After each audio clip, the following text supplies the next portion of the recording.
Welcome back to the class. Last lecture में हमने देखा था डिफरेंट डिफरेंट लेयर्स के बारे में। ओएसआई रेफरेंस मॉडल का ओवरव्यू लिया था।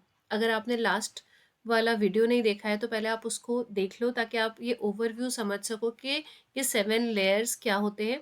उसके बाद आप ये वाला वीडियो देखना। आज हम डिस्कस करने वाले हैं starting from the top most layer, जो लेयर 7 है, एप्लीकेशन लेयर। एप्लीकेशन लेयर का क्या काम है? ये इनेबल करता है यूज़र को कि वो इंटरनेट नेटवर्क को एक्सेस कर सके। बहुत सारी फंक्शनैलिटीज़ देता है। कैसे यूज़ कर सकते हैं? कोई यूज़र है वो नेटवर्क को कैसे एक्सेस कर सकता है? बाय यूजिंग नेटवर्क एप्लीकेशंस, जैसे कि कंप्यूटर एप्लीकेशंस होती हैं। फॉर एग्जांपल क्रोम है, मोजिला है, फायरफॉक्स, आउटलुक एट्सेट्रा। ये सारी वेब एप्लीकेशंस हैं। हम जब इंटरनेट पे जाते हैं तो कोई ना कोई एप्लीकेशन का यूज़ करते हैं इंटरनेट को यूज़ करने के लिए।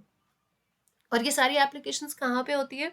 हमारा सिस्टम जो भी हम यूज़ कर रहे हैं, हम चाहे मोबाइल फ़ोन पे यूज़ करें या लैपटॉप पे यूज़ करें, एनीथिंग जिस पे भी हम जिसके थ्रू हम नेटवर्क से कनेक्ट हो रहे हैं, एप्लीकेशंस उसके ऊपर होती है। बट क्या ये एप्लीकेशन जो है वो हमारी एप्लीकेशन लेयर पे होती है? नो।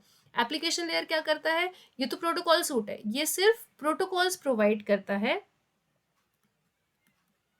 ये प्रोटोकॉल्स प्रोवाइड करता है जिसकी हेल्प से ये एप्लीकेशंस, मान लो कि क्रोम है, इससे हमने फॉर एग्जांपल फेसबुक ओपन किया या हमने जीमेल लॉगिन किया और वहां से हमने कोई मेल भेजना है, तो हमने कोई क्रोम से हमने जीमेल का वेब पेज ओपन किया है, वहां से हम मेल सेंड करेंगे।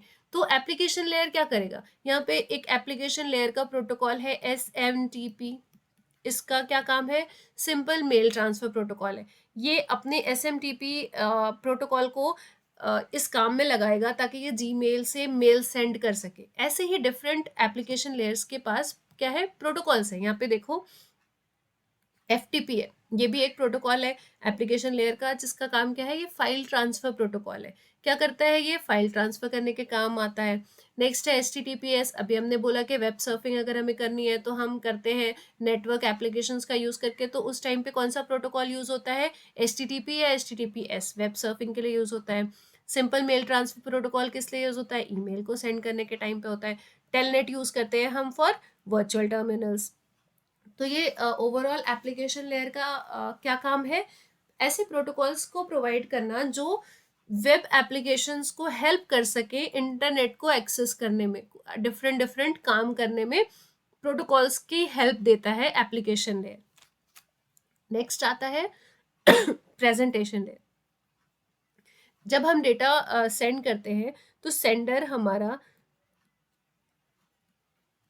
डेटा सेंड करेगा, सबसे पहले किस लेयर के पास आएगा? ये एप्लीकेशन लेयर के पास आता है।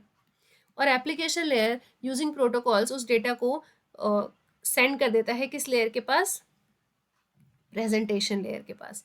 अब ये प्रेजेंटेशन लेयर के पास डेटा जो आया वो किस फॉर्म में आता है? ABCD यानी अल्फा न्यूमेरिक फॉर्म में, या फिर 0 1 2 3 समथिंग समथिंग। हम जो टाइप करते हैं वो क्या होता है? अल्फा न्यूमेरिक फॉर्म होता है। लेकिन ये क्या मशीन अंडरस्टैंडेबल फॉर्म है? नो। ये मशीन नहीं समझ सकती इस ABCD या 1 2 3 4 के फॉर्मेट को। वो क्या समझता है? मशीन समझती है बाइनरी। तो इस बाइनरी में कन्वर्ट करने का काम, सबसे पहले तो ये कि समझ में नहीं आएगा तो कुछ और हो नहीं सकता, तो उसको कन्वर्जन का काम कौन करता है? Presentation layer sorry. और इस कन्वर्जन को हम कहते हैं ट्रांसलेशन। तो सबसे पहला फंक्शन जो प्रेजेंटेशन लेयर का हुआ वो कौन सा है? ट्रांसलेशन। नेक्स्ट है हमारा जो फंक्शन प्रेजेंटेशन लेयर का, वो इनक्रिप्शन है। इनक्रिप्शन मीन्स जब ट्रांसलेट होके ये 0 1 0 1 के फॉर्म में आ गया डेटा, तो अब इसको इनक्रिप्ट करना। इनक्रिप्ट किस लिए करते हैं हम? ताकि हमारा डेटा जो है वो डेटा की इंटीग्रिटी मेंटेन रहे और वो सेफ एंड सिक्योर अपने डेस्टिनेशन पे पहुंच जाए। जैसे हम व्हाट्सएप यूज़ करते हैं, तो उन्होंने ये फीचर बाद में हमें बता के दिया कि आप अब जब व्हाट्सएप से मैसेज सेंड करोगे तो वो सेफ है, आपकी जो चैट्स हैं वो किसी और को नहीं पहुंच सकती, कोई और उसको नहीं समझता। क्यों? क्योंकि वो इनक्रिप्टेड है। तो ये एक इंपॉर्टेंट फंक्शनैलिटी है जहाँ पे हमें सिक्योर डेटा ट्रांसफर करना है, तो उस फंक्शन को प्रोवाइड करने की रिस्पॉन्सिबिलिटी है प्रेजेंटेशन लेयर की। नेक्स्ट फंक्शन जो है प्रेजेंटेशन लेयर का वो है डेटा कंप्रेशन। अब अगर बहुत बड़ा डेटा है तो इसको हम ऐसे के ऐसे ही सेंड नहीं कर सकते, इसके साइज को रिड्यूस करते हैं। एन नंबर ऑफ फैक्टर्स हैं, उसके लिए स्पीड बढ़ जाती है, उसकी परफॉर्मेंस अच्छी हो जाती है, हमारा बैंडविड्थ और जो भी हम मीडियम यूज़ कर रहे हैं ट्रांसफ़र करने के लिए, वो हमारे पास एक कांस्टेंट है, जिसकी वजह से हमें डेटा बहुत सारा ऐसा नहीं भेज सकते, उसको कंप्रेस करना होता है रिड्यूस करने के लिए उसका साइज़। तो उस फंक्शनैलिटी को प्रोवाइड करना भी किसकी रिस्पॉन्सिबिलिटी होती है? प्रेजेंटेशन लेयर की। अब जब हम कंप्रेस करते हैं डेटा को, तो 2 टाइप्स ऑफ कंप्रेशन होते हैं, एक तो होते हैं लॉसी, एक लॉसलेस। लॉसी मीन्स जब हमने डेटा को कंप्रेस किया तो कुछ लॉस होता है उसमें, और जब हम डेटा को कंप्रेस करते हैं विदाउट एनी लॉस तो हम कहते हैं लॉसलेस कंप्रेशन। ये एक अलग चैप्टर है जिसको आप अलग सब्जेक्ट में पढ़ते हो, डेटा कंप्रेशन में। तो ये तीनों फंक्शनैलिटी प्रोवाइड करना किसका काम है? प्रेजेंटेशन लेयर का। नेक्स्ट है हमारा सेशन लेयर, इसके बारे में हम नेक्स्ट लेक्चर में पढ़ेंगे। आज के लिए दैट्स ऑल, थैंक यू।